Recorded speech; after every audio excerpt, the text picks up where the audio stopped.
Hey kids, it's Mrs. Hickson, and I promised you some help. So I'm going to read some questions and I'm going to talk about them. Miranda, let's look at our pack.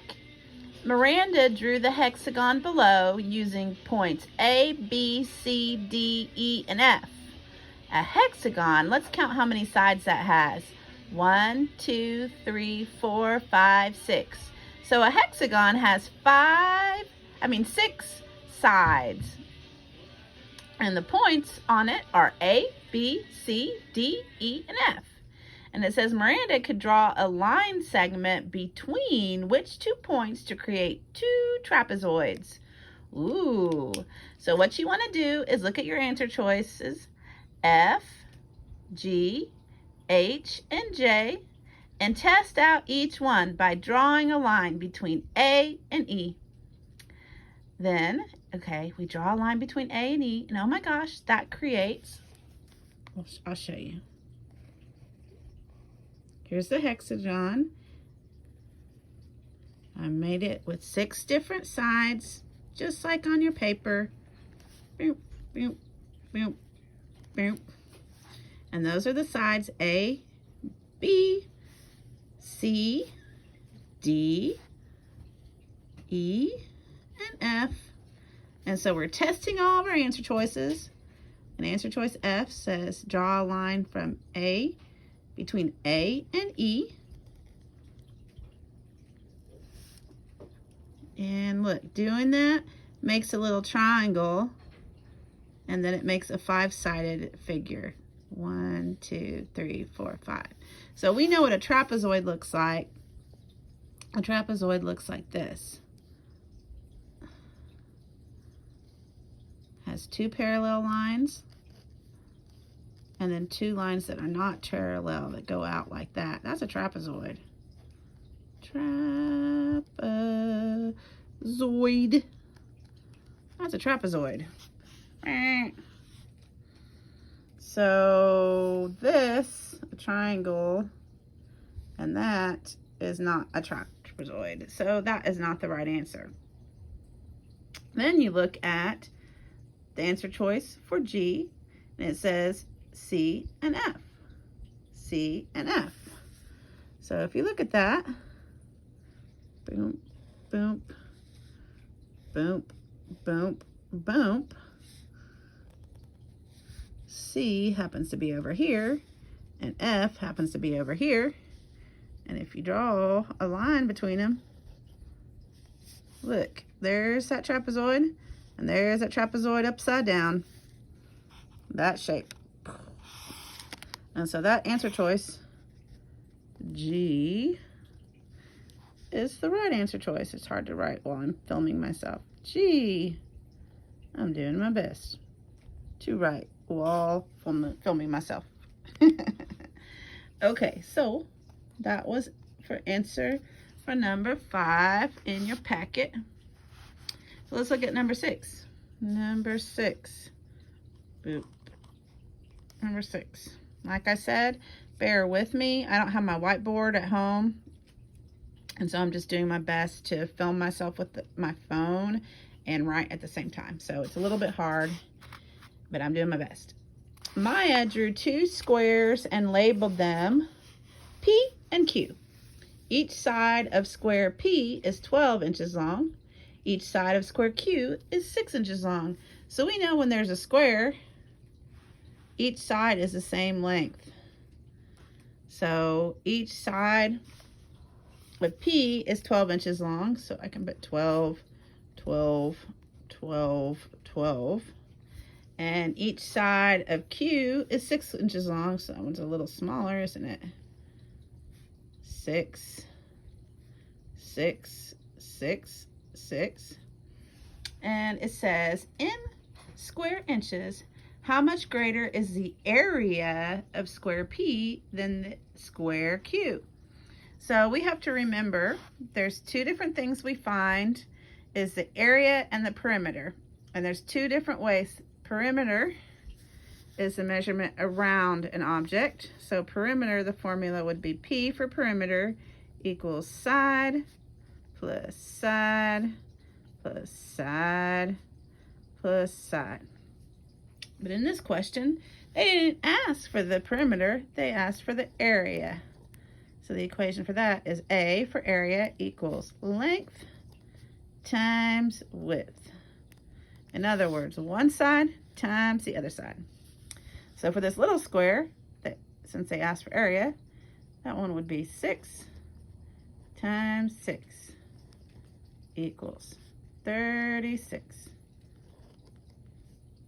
And now this one, 12 times 12 equals 144.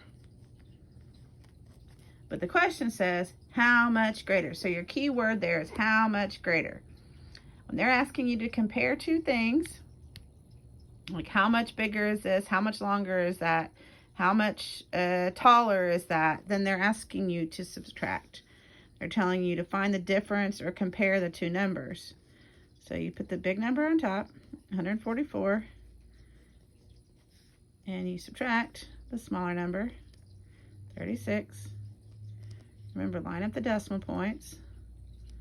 For whole numbers, the decimal point just comes right after the ones column. And we don't have to put the zeros. And you add. I always say make the equation and then make sure you regroup. So you add 4 plus 6 and you put the 1 on top that you carry. 1 plus 4 is 5, plus 3 more is 8. And then 1 plus nothing is 1. Why am I adding these? I'm supposed to be subtracting. 144. This is why we check our answers every time. If adults can make mistakes, do you think that kids can make mistakes? Yes. Okay, so I have to regroup. I have to borrow because you cannot take a 6 from a 4. And turn that into 14. 14 minus 6 is 8. And again, I was lining up the decimal points again. You can do 3 minus 3 is 0. And 1 minus nothing is 1. So the answer of the difference between the area of this square and the area of that square is 108. You need to check your answer. Let's add 108 plus 36 in order to check our answer. 8 plus 6 is 14. Carry the 1. 1 plus 0 is 1, plus 3 is 4. 1 plus nothing is 1. So you have 144 is that answer.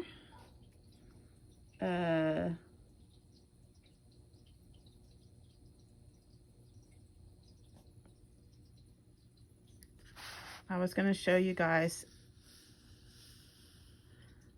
a visual for this. This one is 144 and this one is 36, and so it's asking you what is the difference. So in case you need a visual, 144 is the big one.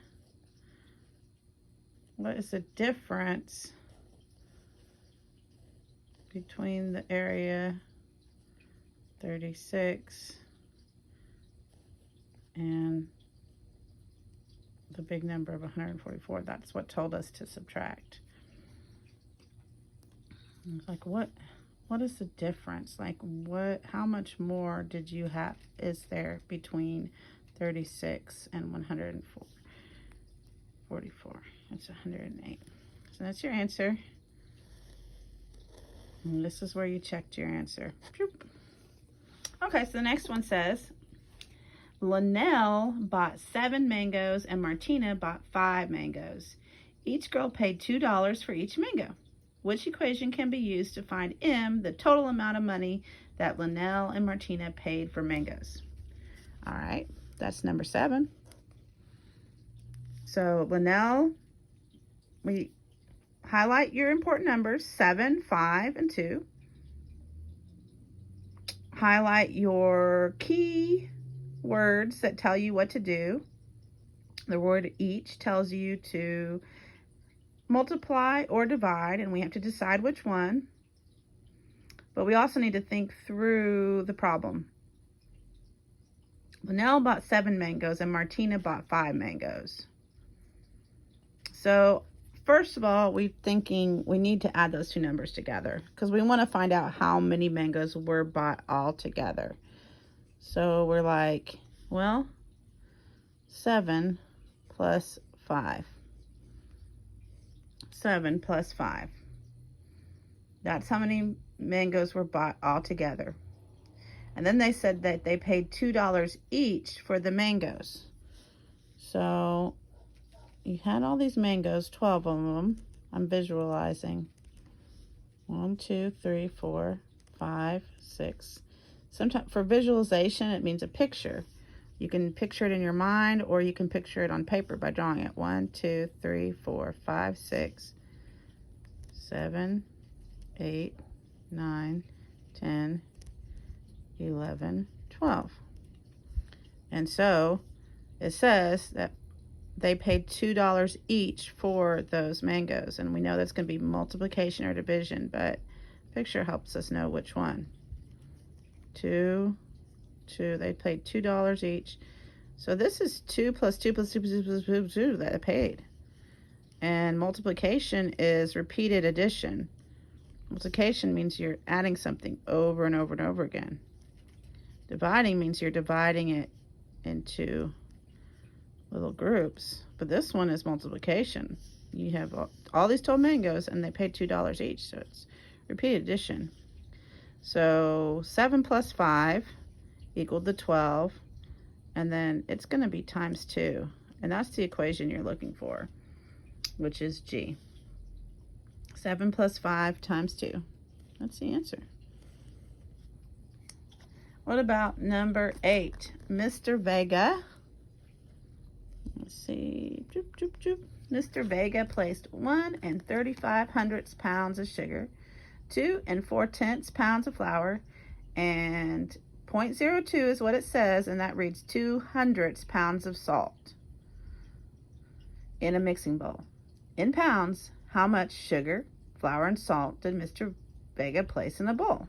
So it's just asking you to add that stuff together, because it has blank of this, blank of that, blank amount of this, blank amount of that, plus blank amount of that equals what they put in that bowl all together. So that's plus, plus, plus, plus, plus, plus, plus. And keep in mind what these numbers are meaning.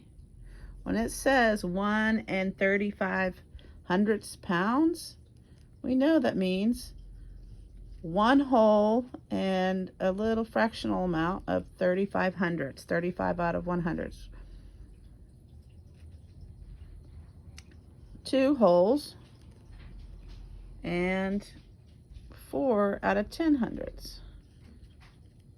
I'm just reminding you what decimals mean. And then a small amount of 2 out of 100. It's a very tiny amount of salt they put in. But that's really not what the question is asking you to do. It's asking you just to add these decimals together. And so, like I said, always line up the decimal point. 2 and 4. And then 0.02.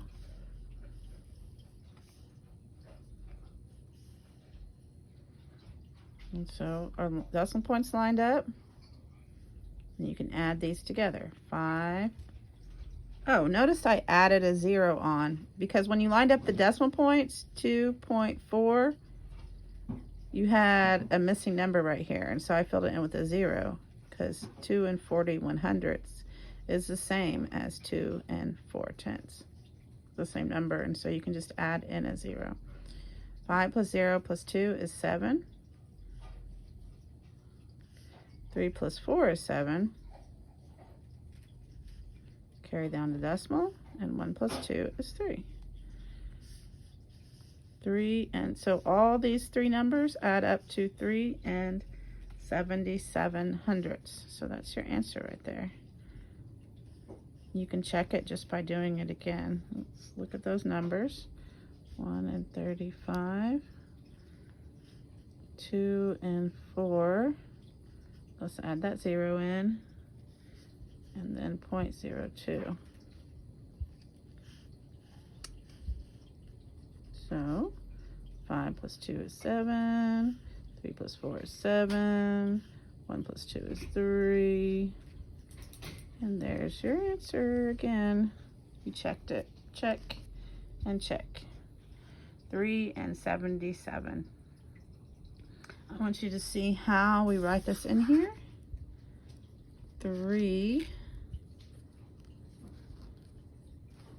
There's the decimal point, and 77. And make sure you fill in the number, and you fill that in.